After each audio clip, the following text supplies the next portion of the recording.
Hello guys, Amazon has been called one of the worst places to work in America. But to see just how bad it really is, we took a deep dive into life is like working inside one of their warehouse. Let's start our top 5 horrifying facts about working in an Amazon warehouse. Number 5. You can get fired by an AI program. Inside of an Amazon warehouse, it's sink or swim. Amazon wants its worker to be as productive as their colleague, and they are not afraid to fire them if they fall behind. Their employees track their work with scanners, not unlike the one you see in grocery stores, that are equipped with a program called Adapt.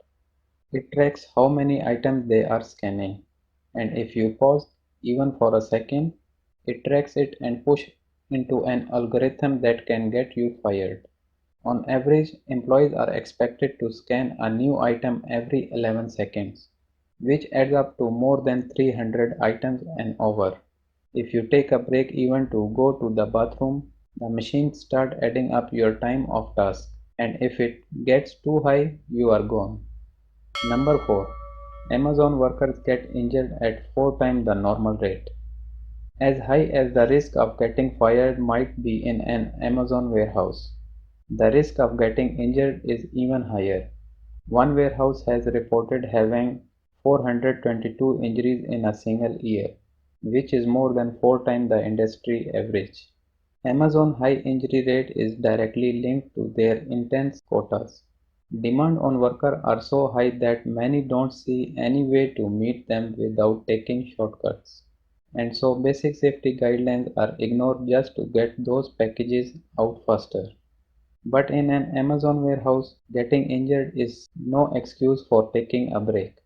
That's why their factories come equipped with vending machines that dispense free pain medication to anyone with a work badge, so you can pop a few pills and get to work.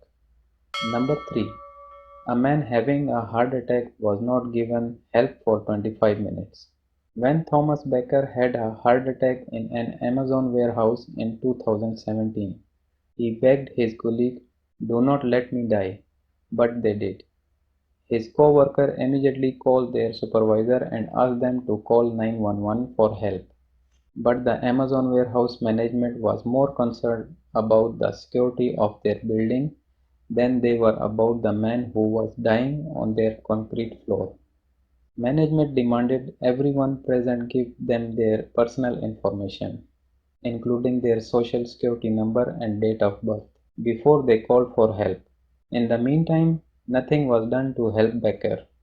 There were defibrillator boxes around the warehouse that could have saved his life if the defibrillators in them, but instead they were empty, just pasted on the wall for show. And so nobody could do anything for him until the emergency responder arrived.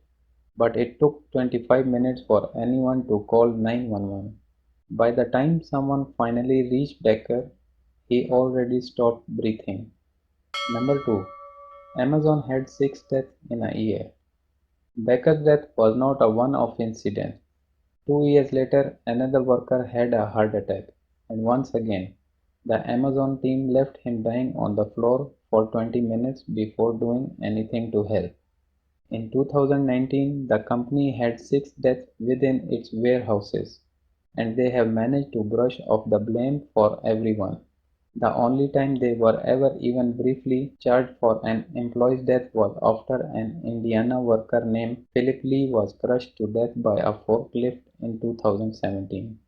Philip was a former marketer with no experience with heavy machinery, but when he got a job at Amazon, he was almost immediately put in charge of riding and repairing forklifts.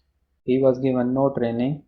A co-worker gave him brief verbal instruction, but that was done entirely off the record. Philip did not know the proper safety precautions required to work on a forklift, and so, when trying to repair one, he ended up crushed by a 1200-pound metal platform. Number 1.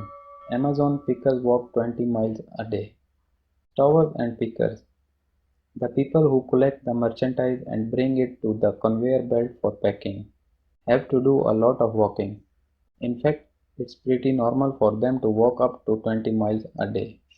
Amazon tried to sell that as a positive. They even have a training video in which an employee that she lost 20 pounds from all the walking. But for the worker, it's not exactly fun. Most of the walking is done on concrete floors, leaving employees in so worn down that they tend to rely on the pain meds in those vending machines to get through a day.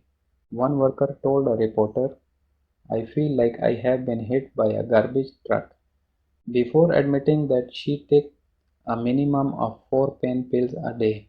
Amazon's defense is that they are trying to do away with these jobs and replace them with robots. But the statistics show that the robot just make things worse. Thank you guys for watching, and please don't forget to subscribe my channel.